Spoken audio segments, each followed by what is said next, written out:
This is a story about rescuing some walnut logging leftovers, the hand carving of a wooden bread bowl, and the real dangers of using these angle grinder cutting wheels. In the end, I do wind up saving this destroyed bowl project and turned it into something that my wife really loves. Stick around for that final reveal.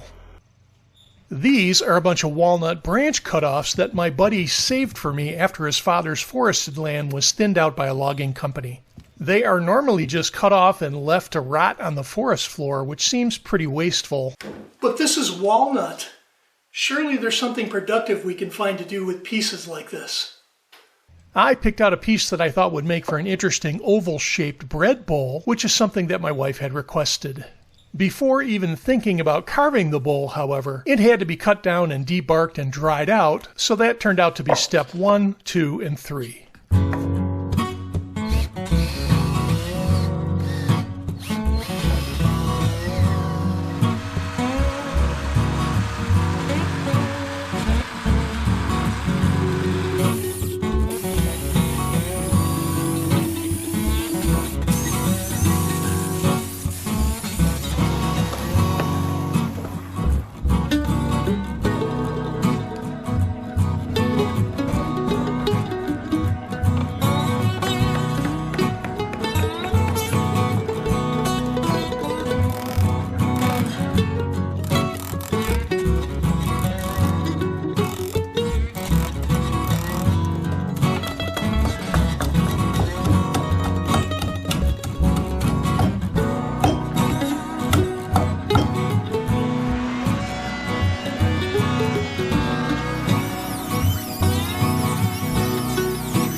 After the silica gel did its job to help dry out the wood, I built a simple but sturdy working stand to hold the walnut at a good height for carving, and because I knew it was going to make a huge mess, I set up my work table and the carving tools outside.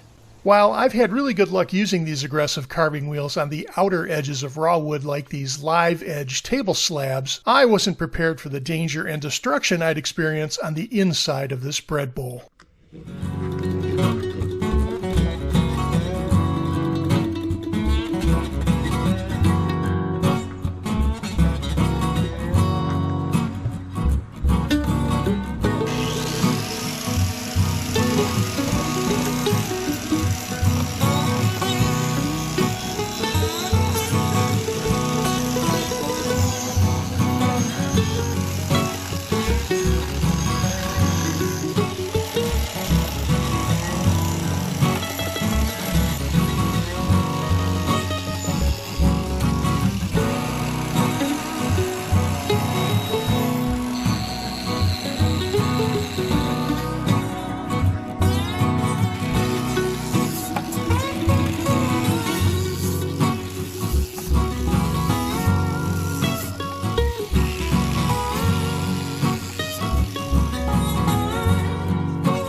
This is where I started to have real trouble. I tried using different cutting wheels, but regardless of how careful I tried to be, the teeth on the wheel would occasionally dig in too deep and then gouge out more material than I wanted to, or it would make the tool jump in my hands. Now, I had owned this tool for years and was comfortable using it, but doing the inside of the bowl with this cutting method felt unstable and dangerous. It could be because the diameter and contours of the bowl were smaller than the width of the cutting wheel, and that just caused it to bind. It was definitely safer to use on the outside contours of the bowl.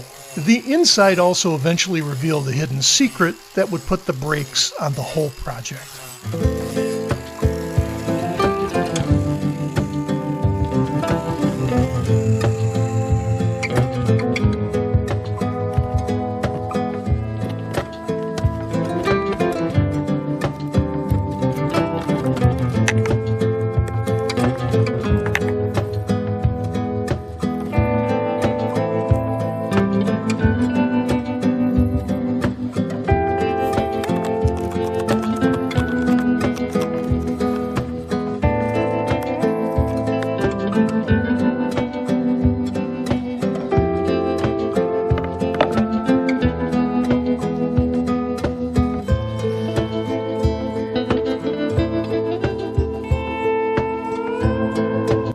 started cutting the top, you couldn't see this inclusion.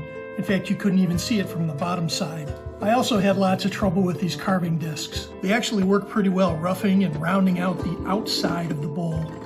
But on the inside of the bowl, I could never really control it to the point where it wouldn't bite or catch. And that created a couple of problems. It actually knocked the glued down bowl off the pedestal onto the ground once.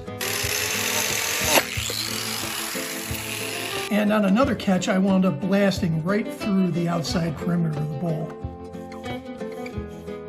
So while I took it to the garage and threw it on the firewood pile, my wife grabbed it and said, "It's perfect!" But she's going to use it as a holiday decoration display tray. Sometimes disastrous woodshop projects get a second life.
So what started out as a pretty dangerous exercise using wood carving discs turned into a pretty decent holiday display for my wife. It's definitely not usable as a bread bowl, but worked pretty well to hold her 4th of July decorations. As for these grinding wheels, I found that these two no-brand Amazon grinding wheels to be pretty nasty to work with and really aggressive on wood surfaces. That's all fine if you're doing a lot of rough grinding or carving on a big tree stump, but this finer tooth rounded wheel from Kutzall and these sanding discs worked better for me, especially on this small of a project.